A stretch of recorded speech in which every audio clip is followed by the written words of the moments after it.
In a world where terrain limits mobility, one machine is about to change everything. This is the Oruga UNITRACK, the world's first tracked vehicle that steers and tilts like a motorcycle.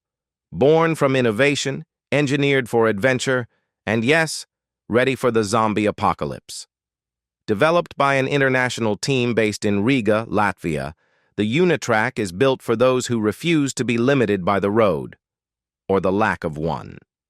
At its core is a 400-horsepower electric powertrain delivering 2,400 Newton-meters of torque.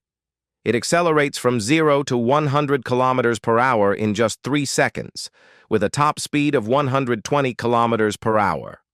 Powered by advanced lithium-ion batteries, it offers a range of up to 200 kilometers on a single charge.